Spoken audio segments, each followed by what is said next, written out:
ನಮಸ್ಕಾರ. ಸಂಕ್ರಾಂತಿ ಫಲ ವಿಶೇಷ ಕಾರ್ಯಕ್ರಮಕ್ಕೆ ನಿಮ್ಮೆಲ್ಲರಿಗೂ ಸ್ವಾಗತ. ನಾನು ಶ್ವೇತಾ ಆಚಾರ್ಯ. ಮಕರ ಸಂಕ್ರಾಂತಿ ಹಬ್ಬದ ಸಂಭ್ರಮ ಸಡಗರದಲ್ಲಿದ್ದೀರಿ. ನಾವು ಬಹಳಷ್ಟು ಹಬ್ಬಗಳನ್ನು ಆಚರಣೆ ಮಾಡ್ತೀವಿ, ಆದರೆ ಅದರಲ್ಲಿ ಒಂದಷ್ಟು ಪ್ರಮುಖವಾದಂತಹ ಹಬ್ಬ ಇದೆ. ಆ ಪ್ರಮುಖವಾದ ಹಬ್ಬಗಳ ಲಿಸ್ಟಲ್ಲಿ ಮಕರ ಸಂಕ್ರಾಂತಿ ಕೂಡ ಒಂದು. ಈ ಹಬ್ಬ ಇದೆಯಲ್ಲ, ಬಹಳ ವಿಶೇಷವಾದುದು. ರೈತರು ಈ ಹಬ್ಬವನ್ನ ಬಹಳ ಸಂಭ್ರಮದಿಂದ ಆಚರಣೆ ಮಾಡ್ತಾರೆ. ಎಳ್ಳು ಬೆಲ್ಲ ಹಂಚ್ತಾರೆ ಕೆಲವರು, ಇನ್ನು ಕೆಲವು ಕಡೆ ಗಾಳಿಪಟ ಹಾರಿಸುವಂತಹ ಪದ್ಧತಿ ಕೂಡ ಇದೆ. ಈ ಮಕರ ಸಂಕ್ರಾಂತಿ ಹಬ್ಬವನ್ನ ಒಂದೊಂದು ಭಾಗದಲ್ಲಿ ಒಂದೊಂದು ರೀತಿಯಾಗಿ ಸಂಪ್ರದಾಯದಂತೆ ಆಚರಣೆಯನ್ನ ಮಾಡ್ತಾರೆ. ನಾವೆಲ್ಲ ಈಗ ಸುತ್ತಮುತ್ತಲು ಮಕ್ಕಳೆಲ್ಲ ಹಂಚ್ತಾ ಇರ್ತಾರೆ, ಎಳ್ಳು ಬೆಲ್ಲವನ್ನ ಕೊಟ್ಟು ಒಳ್ಳೊಳ್ಳೆ ಮಾತಾಡಿ ಅಂತ ಶುಭ ಹಾರೈಸ್ತಾ ಇರ್ತಾರೆ. ಬಹಳ ವಿಶೇಷವಾದಂತಹ ಹಬ್ಬ ಈ ಮಕರ ಸಂಕ್ರಾಂತಿ. ಮಕರ ಸಂಕ್ರಾಂತಿಯ ಸಂದರ್ಭದಲ್ಲಿ ನಮ್ಮ ರಾಶಿಗಳ ಫಲ ಏನಿದೆ ಅದು ಕೂಡ ಬಹಳ ಮುಖ್ಯ ಆಗತ್ತೆ. ಯಾಕಂದ್ರೆ ಸೂರ್ಯ ಮಕರ ರಾಶಿಗೆ ಪ್ರವೇಶ ಮಾಡುವಂತ ಈ ಸಂದರ್ಭದಲ್ಲಿ ಸಾಕಷ್ಟು ಬದಲಾವಣೆ ಆಗತ್ತೆ. ಅದು ಪ್ರಕೃತಿ ಮೇಲಾಗಿರ್ಬೋದು, ರಾಜಕೀಯದ ಮೇಲಾಗಿರ್ಬೋದು, ಅಥವಾ ನಮ್ಮ ಮೇಲೆ ಆಗಿರ್ಬೋದು. ಹಾಗಾಗಿ ರಾಶಿಗಳಿಗೆ ಅನುಗುಣವಾಗಿ ಏನೆಲ್ಲ ಬದಲಾವಣೆ ಆಗುತ್ತೆ, ಯಾವ ರೀತಿ ನಾವು ಎಚ್ಚರಿಕೆಯಿಂದ ಇರಬೇಕು, ಯಾವ್ಯಾವ ರಾಶಿಗಳಿಗೆ ಬಹಳಷ್ಟು ಶುಭ ಫಲವನ್ನ ಈ ಒಂದು ಬದಲಾವಣೆ ಕೊಡುತ್ತೆ, ಇದರ ಬಗ್ಗೆ ತಿಳಿಸ್ಕೊಡುವಂತಹ ವಿಶೇಷವಾದ ಕಾರ್ಯಕ್ರಮ ಇದು. ಮಕರ ಸಂಕ್ರಾಂತಿ ಅನ್ನೋದು ಪ್ರತಿಯೊಬ್ಬರಿಗೂ ಕೂಡ ಬಹಳ ಸಂಭ್ರಮ ಸಡಗರದ ಹಬ್ಬ. ಈ ಹಬ್ಬದ ಕುರಿತಂತೆ ಇವತ್ತಿನ ಈ ವಿಶೇಷ ಕಾರ್ಯಕ್ರಮದಲ್ಲಿ ಪ್ರಶ್ನೆಗಳಿದ್ರೆ ನೀವು ಸಹ ನಮಗೆ ನೇರವಾಗಿ ಕರೆ ಮಾಡಿ ಆ ಪ್ರಶ್ನೆಗಳಿಗೆ ಉತ್ತರವನ್ನ ಪಡ್ಕೋಬಹುದು. ಒಬ್ರು ವಿಶೇಷವಾದಂತಹ ಅತಿಥಿ ಇವತ್ತಿನ ಕಾರ್ಯಕ್ರಮದಲ್ಲಿ ನಮ್ಮ ಜೊತೆ ಇರ್ತಾರೆ. ಮಕರ ಸಂಕ್ರಾಂತಿ ಹಬ್ಬದ ಆಚರಣೆ, ಆ ಸಂಪ್ರದಾಯದ ಬಗ್ಗೆ. ಇನ್ನು ಮಕರ ಸಂಕ್ರಾಂತಿ ಅಂದಾಗ ಪುಣ್ಯ ಸ್ನಾನ ಬಹಳ ಇಂಪಾರ್ಟೆಂಟು, ದಾನ ಮಾಡಬೇಕು ಅಂತ ಹೇಳ್ತಾರೆ. ಸೊ ಯಾರು ಮಾಡಬೇಕು, ಯಾವಾಗ ಮಾಡಬೇಕು, ಎಲ್ಲಿ ಮಾಡಬೇಕು, ಇಂಥ ಹಲವು ಪ್ರಶ್ನೆಗಳಿಗೆ ಉತ್ತರವನ್ನ ಕೊಡೋದಕ್ಕೆ ಈ ವಿಶೇಷ ಕಾರ್ಯಕ್ರಮದಲ್ಲಿ ನಮ್ಮ ಜೊತೆ ಇದ್ದಾರೆ ಖ್ಯಾತ ಜ್ಯೋತಿಷಿಗಳಾದಂತಹ ದೈವಜ್ಞ ಹರೀಶ್ ಕಶ್ಯಪ್ ಅವರು. ಕಶ್ಯಪ್ ಅವರೇ ನಮಸ್ತೆ, ಕಾರ್ಯಕ್ರಮಕ್ಕೆ ಸ್ವಾಗತ. ನಮಸ್ಕಾರ. ಎಲ್ಲ ಕಡೆ ಸಂಕ್ರಾಂತಿ ಹಬ್ಬದ ಸಂಭ್ರಮ ಸಡಗರ ಇದೆ, ಅದರ ಜೊತೆಗೆ ಒಂದಷ್ಟು ಪ್ರಶ್ನೆಗಳು ಕೂಡ ಜನರಲ್ಲಿದೆ. ಈಗ ಹಬ್ಬ ಅಂದ ತಕ್ಷಣ ಅದರ ಹಿನ್ನೆಲೆ, ಆಚರಣೆ, ಸಂಪ್ರದಾಯ, ಹೀಗೆ ಹಲವಾರು ಪ್ರಶ್ನೆಗಳು ಬಂದ್ಬಿಡುತ್ತೆ.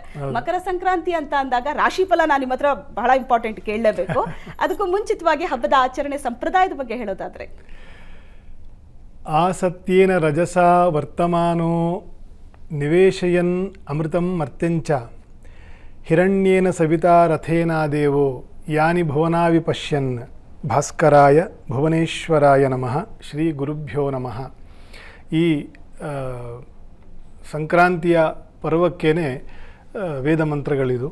ಹಾಗಾಗಿ ಸೂರ್ಯನ ವಿಷಯವಾಗಿರ್ತಕ್ಕಂತಹ ಮಂತ್ರಗಳಿಂದಲೇ ಸಂಕ್ರಾಂತಿಯ ಈ ಶುಭ ದಿನದಂದು ಆ ಸೂರ್ಯ ಭಗವಂತನನ್ನು ಸ್ಮರಣೆ ಮಾಡ್ತಾ ಸುವರ್ಣವಾಹಿನಿಗೆ ಮತ್ತು ಸಮಸ್ತ ಕನ್ನಡ ಜನತೆಗೆ ಎಲ್ಲರಿಗೂ ಶುಭಾಶಯಗಳನ್ನು ಕೋರ್ತಾ, ಈ ಸಂಕ್ರಾಂತಿ ಅಂತನ್ನೋದು ನಾವು ಪ್ರತಿ ವರ್ಷವೂ ಪ್ರತಿ ತಿಂಗಳು 12 ತಿಂಗಳಿಗೂ ಕೂಡ ಬರ್ತಕ್ಕಂಥದ್ದು.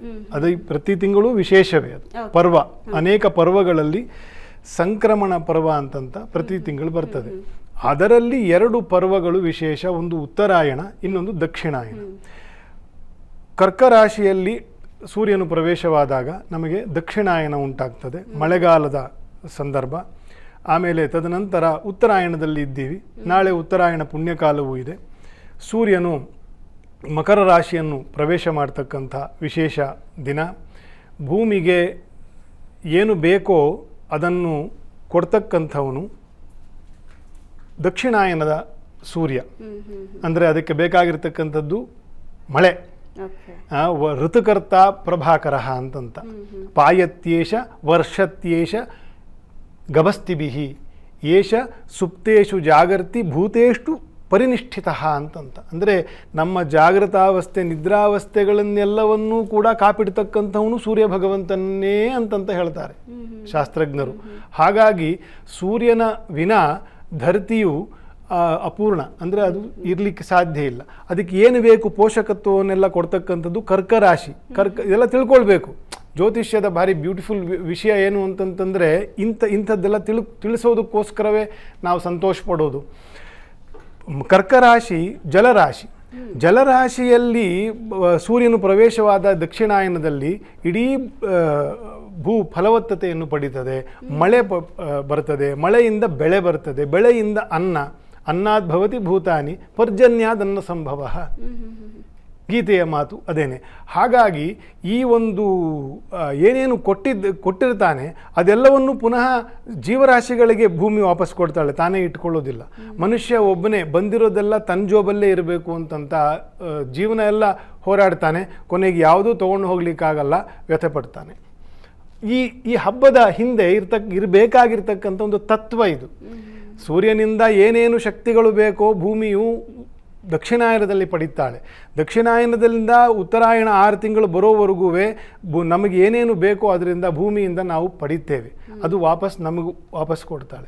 ಹಾಗೆ ನಮ್ಮ ವಾಪಸ್ ಕೊಡೋದನ್ನು ನಾವು ಅದೇ ದವಸ ಧಾನ್ಯಗಳನ್ನು, ಗೋವುಗಳನ್ನು, ಭೂಮಿಯ ಇತರೆ ವಿಷಯಗಳನ್ನು ನಾಳೆ ಸುಸ್ನಾತರಾಗಿ, ಸ್ನಾತ ಅಂತಂದರೆ ಬರೀ ಸ್ನಾನ ಅಂತ, ಶುದ್ಧ ಅಂತ, ಸುಸ್ನಾತ ಅಂತಂದರೆ ಸಂಕಲ್ಪ ಸಹಿತವಾಗಿರ್ತಕ್ಕಂಥದ್ದು ಶಬ್ದ ಸುಸ್ನಾತೋ ಭವ ಅಂತ. ಈ ರೀತಿಯ ಸಂಕಲ್ಪದಿಂದ ನಾವು ಆ ಏನು ಧರಣಿ ದೇವಿ ನಮಗೆ ಕೊಟ್ಟಿದ್ದಾಳೆ ಅದನ್ನು ಪೂಜೆಯನ್ನು ಮಾಡಿ ಆ ಸೂರ್ಯ ಭಗವಂತನಿಗೆ ಸಮರ್ಪಣೆ ಮಾಡಿ ಅದು. So again we have to give back what we get, we have to keep on distributing it. So ಇದು ಈ ಹಬ್ಬದ ವಿಶೇಷವಾಗಿ ಮಕರ ಸಂಕ್ರಾಂತಿಗೆ ಇರಬೇಕಾಗಿರ್ತಕ್ಕಂಥ ಎಚ್ಚರ ಇದೊಂದು. ಏವಂ ಪ್ರವರ್ತಿತಂ ಚಕ್ರಂ ಅಂತ ಗೀತೆಯಲ್ಲಿ ಕೃಷ್ಣ ಹೇಳೋ ಮಾತು. ಈ ಚಕ್ರವನ್ನು ಯಾರು ಅನುಸರಿಸಿ ಬದುಕ್ತಾನೆ ಆಯಿತಾ, ಅವನು ಜ್ಞಾನಿಯ ಫಲವನ್ನು ಪಡೀತಾನೆ. ಇಲ್ಲದೆ ಹೋದರೆ ಸ್ಥೇನ ಏವಚ ಅಂತಂತಾನೆ. ಯಾರು ಈ ತತ್ವವನ್ನು ತಿಳಿಯದೆ ಭೋಕ್ತವ್ಯವನ್ನು ಮಾಡ್ತಾರೋ ಅವರು ಸ್ಥೇನ ಏವಚ ಅಂದರೆ ಅವರು ಕಳ್ಳರೇ ಸರಿ ಅಂತಂತ ಕರೀತಾರೆ. ಇದೆಲ್ಲ ಇದು ವಿಶೇಷವಾಗಿ ಸಂಕ್ರಾಂತಿ ಮತ್ತು ಯುಗಾದಿಗೆ ಇದು ಬಹಳ ವಿಶೇಷವಾಗಿರ್ತಕ್ಕಂತಹ ತತ್ವಚಿಂತನೆ. ಯಾಕೆ ಈ ಹಬ್ಬವು ಎಲ್ಲಿಂದ ಬರ್ತದೆ? ಆ ಸತ್ಯೇನ ರಜಸ ಅಂದರೆ ಕಿರಣಗಳು, ಹೊನ್ನಿನ ಕಿರಣಗಳನ್ನು ರಜಸ ಅಂತ ಕರೀತಾರೆ. ಭಗವಂತನ ಹೊನ್ನಿನ ಕಿರಣಗಳು ಭೂಮಿಗೆ ಬೀಳ್ತದೆ, ಅದರ ಕಲ್ಪನೆ ಇರಬೇಕು. ಆ ಭಾವನೆಯ ವಿಷಯದ ಭಾವನೆಯನ್ನು ನಾವು ಅರ್ಥ ಮಾಡಿಕೊಂಡಾಗ ಅದಕ್ಕೆ ಹಬ್ಬ ಅಂತ ಕರೀತಾರೆ. ಆ ಭಾವನೆಯೇ ಇಲ್ಲದೆ ನಾವು ಕಬ್ಬು ತಿಂದ್ವಿ, ಎಳ್ಳು ತಿಂದ್ವಿ, ಏನು ಎಳ್ಳು ಬೆಲ್ಲ ತಿಂದು ಒಳ್ಳೆ ಮಾತಾಡುವಂತ ನಾವು ರಿಪಿಟಿಷನ್ ಆಗಿ ಮಾತ್ರ ಇದ್ದುಬಿಟ್ರೆ ಅದಕ್ಕೆ ಹೆಚ್ಚು ಅರ್ಥ ಇರೋದಿಲ್ಲ. We need to get connected with the emotions. ಆ ಒಂದು ಏನು ಎಮೋಷನ್ ಇದೆ ಆ ಎಮೋಷನ್ಗೆ ನಾವು ಕನೆಕ್ಷನ್ ಆಗಬೇಕು. ಹಾಗಾಗಿ ಸಂಕ್ರಾಂತಿ, ಈ ಮಕರ ಸಂಕ್ರಮಣ ವರ್ಷದ ಮೊದಲನೇ ಹಬ್ಬ. ಇದು ಪ್ಯೂರ್, ಇದು ಯಾವುದು ಸಂಕಲ್ಪದ್ದಲ್ಲ. ಇದು ಪ್ಯೂರ್ ಶುದ್ಧವಾಗಿರ್ತಕ್ಕಂತಹ ಪ್ರಕೃತಿಯ ಹಬ್ಬ. ಇದೊಂದೇ. ಇನ್ನೆಲ್ಲ ರಾಮನವಮಿ ಬರ್ತದೆ, ನರಸಿಂಹ ಜಯಂತಿ ಬರ್ತದೆ, ಮುಂದಿನ ತಿಂಗಳು ಶಿವರಾತ್ರಿ ಬರ್ತದೆ. ಇದೆಲ್ಲವೂ ದೇವರಿಗೆ, ಯಾವುದೋ ಒಂದು ದೇವರ ಅವತಾರಕ್ಕೆ ಮಾತ್ರ ಸಂಬಂಧಪಟ್ಟಿರ್ತಕ್ಕಂಥದ್ದು. ಆದರೆ ಈ ಸಂಕ್ರಾಂತಿ ಹಾಗಲ್ಲ. ಸಂಕ್ರಾಂತಿ ಈ ಭೂಮಿಗೆ, ಈ ಚರಾಚರ ಸೃಷ್ಟಿಗೆ, ನಾವು ಏನೇನು ಈ ಜಗತ್ತಲ್ಲಿ ನಾವು ಕಾಣ್ತೇವೋ ಇದೆಲ್ಲದಕ್ಕೂ ಕಾರಣವಾಗಿರ್ತಕ್ಕಂತಹ ವಸ್ತುವಿಗೆ ಈ ಸಂಕ್ರಾಂತಿ ಅಂತಕ್ಕಂಥದ್ದು ಹಬ್ಬವನ್ನಾಗಿ ಮಾಡಿರೋದು. ಇನ್ನು ಈ ಸಂಕ್ರಾಂತಿ ಅಂತ ಅಂದಾಗ ಸ್ನಾನ ಮತ್ತು ದಾನ ತುಂಬಾ ಇಂಪಾರ್ಟೆಂಟ್ ಅಂತ ಹೇಳ್ತಾರೆ. ಅಂದ್ರೆ ಪ್ರಾತಃ ಕಾಲದಲ್ಲೇ ಪುಣ್ಯ ಸ್ನಾನವನ್ನ ಮಾಡಬೇಕು, ದಾನವನ್ನ ಮಾಡಬೇಕು ಅಂತ. ಅದ್ರ ಜೊತೆಗೆ ಕೆಲವು ಕಡೆ ಗಾಳಿಪಟ ಹಾರಿಸುವಂತಹ ಪದ್ಧತಿ ಇದೆ, ಇನ್ನು ಕೆಲವು ಕಡೆ ಪಿತೃಕಾರ್ಯಗಳನ್ನ ಕೂಡ ಮಾಡಬೇಕು ಅಂತ ಹೇಳ್ತಾರೆ. ಸೊ ಎಲ್ಲ ಆಚರಣೆಗಳಿದೆಯಾ ಹಾಗಾದ್ರೆ? ಹೌದು. ಜ್ಯೋತಿಷ್ಶಾಸ್ತ್ರದಲ್ಲಿ ಸಂಕ್ರಾಂತಿ ಪುರುಷ ಅಂತಕ್ಕಂಥದ್ದೇ ಒಂದು ಶಕ್ತಿ ಇದೆ. ಒಂದು ಶಕ್ತಿ, ಅನೇಕ ಕಾಲ ಅಂತಕ್ಕಂಥ ಒಂದು ದೈವ ಸ್ವರೂಪ ಇದೆ. ಆ ಕಾಲದಿಂದ ಉತ್ಪತ್ತಿ ಆಗಿರ್ತಕ್ಕಂಥ ಅನೇಕ ಶಕ್ತಿಗಳುಂಟು. ಆ ಶಕ್ತಿಯಲ್ಲಿ ಸಂಕ್ರಾಂತಿ ಪುರುಷನು ಅಂತಕ್ಕಂಥದ್ದು ಒಂದು ದೇವತೆ. ಅವನು ಈ ಸಂಕ್ರಮಣದಿಂದ, ಅಂದರೆ ಈ ಉತ್ತರಾಯಣದಿಂದ ಮುಂದಿನ ಜನವರಿ 14ನೇ ತಾರೀಕುವರೆಗೂ 1 ವರ್ಷ ಅವನಿಗೆ ಕೊಡ್ತಕ್ಕಂತಹ ಯಾವ ವಸ್ತುಗಳಲ್ಲಿ ಅವನ ಪ್ರಭಾವ ಇರ್ತದೆ ಅಂತಂತೆಲ್ಲ ಸಂಕ್ರಾಂತಿ ಪುರುಷ ಅಂತಂತಾನು ಕರೀತಾರೆ. ಹಾಗಾಗಿ ಸಂಕ್ಷಿಪ್ತವಾಗಿ ಅದರ ಬಗ್ಗೆ ಏನು ಹೇಳಿದ್ರೆ ನಿಮ್ಮ ಆಚರಣೆಯೂ ಅದರೊಳಗಡೆನೇ ಇರ್ತದೆ ಅಂತಂತ. ಈ ನಾಳಿನ ಮಕರ ಸಂಕ್ರಾಂತಿಯು ಉತ್ತರಾಯಣ ಆರಂಭ ಆಗ್ತಕ್ಕಂಥದ್ದು. ಉತ್ತರಾಯಣಕ್ಕೆ ಕಾಯ್ದು ಪ್ರಾಣ ಬಿಡು ಅಂತಂತ, ಗಂಗಾ ತೀರ್ಥಕ್ಕೆ ಕಾಯ್ದು ಪ್ರಾಣ ಬಿಡು, ಮತ್ತು ಅದು ಉತ್ತರಾಯಣಕ್ಕೆ ಕಾಯ್ದು ಅವರನ್ನು ದಹನ ಮಾಡುವಂತಂತ ಈ ಸಂದರ್ಭದಲ್ಲಿ ಹೇಳ್ತಕ್ಕಂಥ ಒಂದು ವಿಷಯ. ಗಂಗಾ ತೀರ್ಥಕ್ಕೆ ಮತ್ತು ಉತ್ತರಾಯಣದ ಮರಣಕ್ಕೆ 1 ಕೋಟಿ ಜನ್ಮದ ಪುಣ್ಯ ಬೇಕು.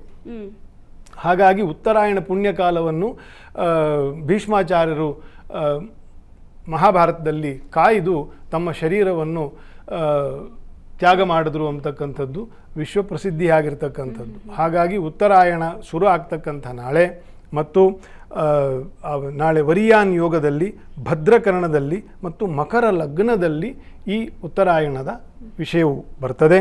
ಮತ್ತು ಉತ್ತರಾಯಣ ಪುಣ್ಯಕಾಲ ದಿನಪೂರ್ತಿ ಇರ್ತದೆ.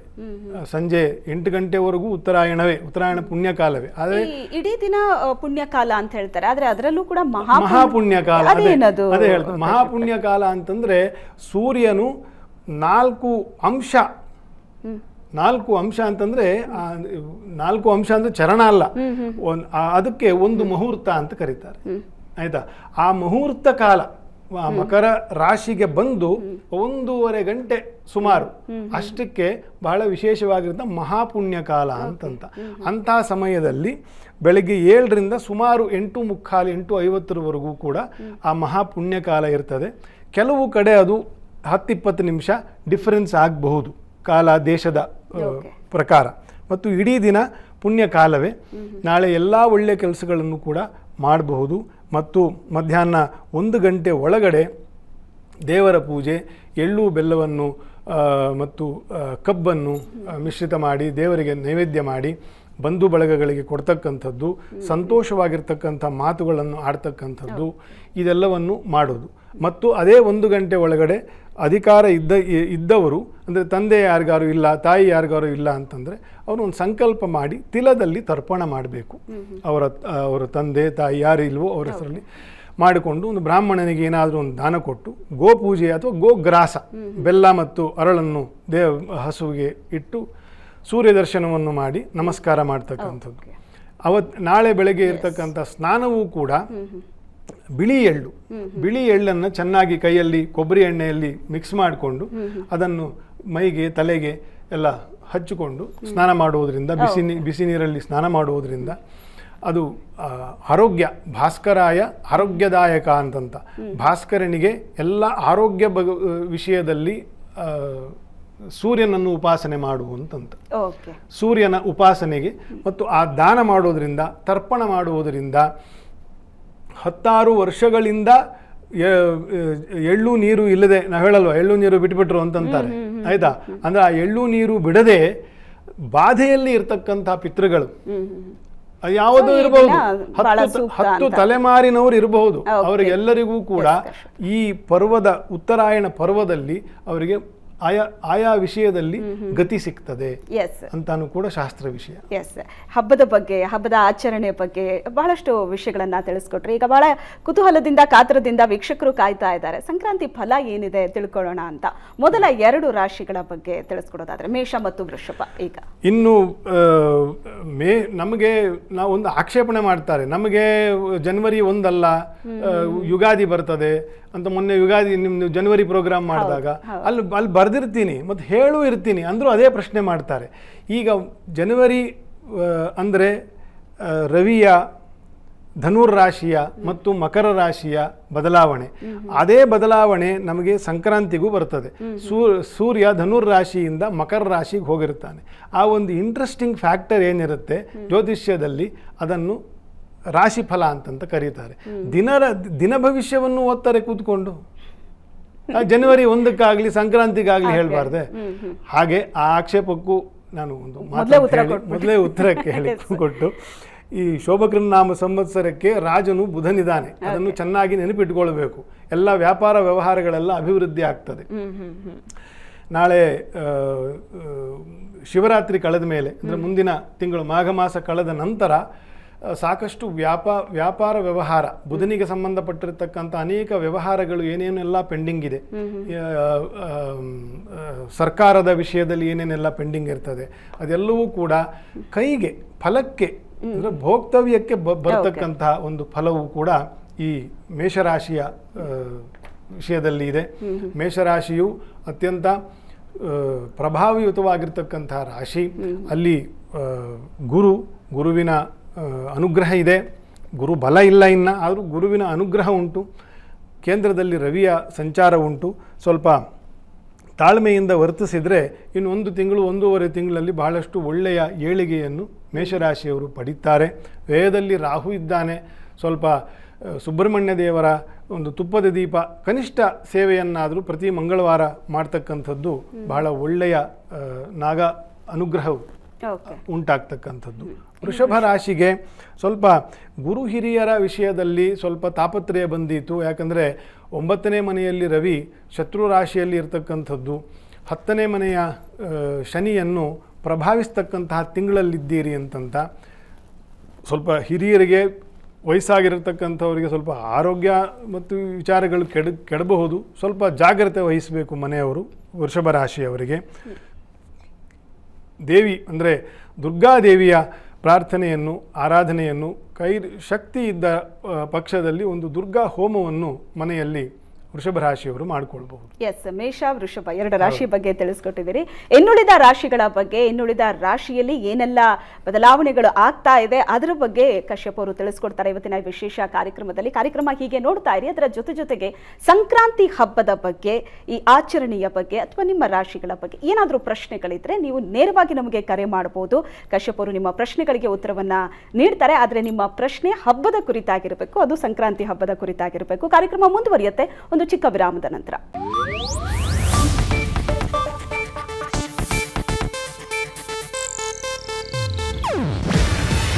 ಇದು ಏಷ್ಯಾನೆಟ್ ನ್ಯೂಸ್ ನೆಟ್ವರ್ಕ್ ಪ್ರಸ್ತುತಿ. ನೀವು ನೋಡ್ತಿದ್ದೀರಾ ಏಷ್ಯಾನೆಟ್ ಸುವರ್ಣ ನ್ಯೂಸ್.